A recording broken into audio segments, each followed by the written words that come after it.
Hello everyone. So today we will understand how to use aggregate formula to find three largest number among this number. So first of all we will understand why we are using aggregate formula if we are having large formula to find three largest number in Excel. So let's understand the condition of this problem.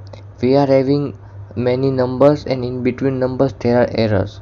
So in between this number I need to find largest number, and this is not possible to do with large formula, and I think it is the best method to find largest number if we are having errors in between numbers, that is aggregate formula.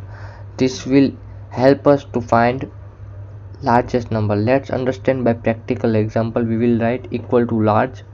Now I will select array and I in comma, and I will write in curly bracket 1 comma 2 comma and 3 and press enter, and I will show error because in between numbers there are many errors, so it is not possible by large formula. Now I will write equal to aggregate. Now I will select large comma. Now I will select ignore errors comma. Now I will select all the arrays comma. In curly bracket I will write 1 comma 2 comma 3 and I will press enter, and here is the result is.